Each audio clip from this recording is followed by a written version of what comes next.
सिर्फ आधा ही उन्होंने जवाब दिया है सर। मैंने पूछा था कि ऑनरोरियम इज बीइंग गिवन टू इमाम, मौलन्स, पास्टर्स, कदीम्स एंड ग्रंथीस।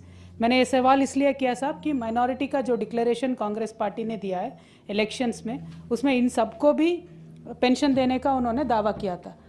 इक़्तिदार में आते ही सबको पेंशन देंगे ऐसा उनका दावा था, इसीलिए मैंने उनको दिया है। लेकिन आधा ही जवाब दिया, या तो ये कहा भी नहीं है कि फिर पास्टर्स का, कदीम्स का, ग्रंथीस का सोच भी रहे नहीं सोच रहे, वो भी उन्होंने नहीं बताया sir. I demand that the government answers them sir. And second thing sir, in the minority declaration they have also claimed that they will create a separate minority sub plan, जिसको 10,000 करोड़ देके माइनॉरिटी सब plan create करते बोल के उन्होंने दावा किया था। उसका क्या हुआ मैं पूछना चाहती हूँ साहब। उसके साथ साथ उन्होंने कहा माइनॉरिटी के जो बच्चियाँ हैं जिनके शादी के वास्ते 1,60,000 रुपये देते, उसके साथ साथ 1 तोला सोना भी देते बोल के बोले साहब। उसका क्या हुआ ज़रा बताना है, ये मेरी सवाल है।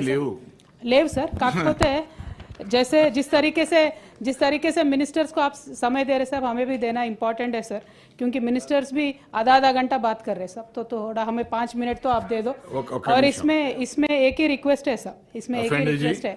जिस तरीके से सर मेरा I am the primary member sir 1 second, I am the primary member. तो मेरा यही रिक्वेस्ट है सर, जो माइनॉरिटी बच्चों के वास्ते प्रॉमिस था, माइनॉरिटी खवातीनों के वास्ते प्रॉमिसेस है, माइनॉरिटी लड़कियों को जो शादी होने का उनका प्रॉमिस है, उसके बारे में क्या कर रहे हैं। दूसरी इंपॉर्टेंट बात यह है सर, आज तक तारीख में आंध्र प्रदेश से लेकर तेलंगाना तक एक भी ऐसा मिनिस्ट्री नहीं था साहब जिसमें माइनॉरिटी के मिनिस्टर नहीं थे। इन्होंने कहा माइनॉरिटी के एक नहीं 2 मिनिस्टर बनाएंगे। हमारा रिक्वेस्ट ये है सर, हमारे काउंसिल से आमिर भाई है, उनको बना दीजिए या किसी और को भी बना दीजिए, लेकिन माइनॉरिटी का मिनिस्टर नहीं है तो ऐसा रहता साहब कि सर पे ताज नहीं है तेलंगाना पे, ऐसा लगता साहब। क्योंकि यहाँ की जो गंगा जमनी तहजीब है उसके हिसाब से माइनॉरिटी का मिनिस्टर तो होना ज़रूरी है सर। और लास्टली एक बात बोलना है सर, क्योंकि दूसरे मिनिस्टर साहब हमारे सरकार के बारे में बात करके चले गए, कोमट रेड्डी, वेंकट रेड्डी साहब, वो कह रहे थे कि 10 साल के आपके इसके बारे में नहीं साहब, एक ही मिनट उन्होंने कहा आपके बारे में बात करने में टाइम वेस्ट है। मैं एक ही बात बोलना चाहती हूँ साहब, 10 साल के केसीआर के हुकूमत के बारे में क्या बात हुआ, 10 महीने के रेवंत रेड्डी के हुकूमत के बारे में क्या बात हो रही है आज पब्लिक में, वो खुद सुन ले साहब। थैंक यू, जय तेलंगाना।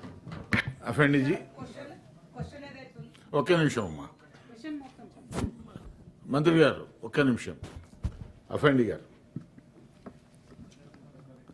चेयरमैन साहब आपका शुक्रिया, आपने ऑनरियम फॉर इमाम एंड मौज़म पर मुझे सप्लीमेंट्री में बात करने का मौका दिया। सब जिस तरह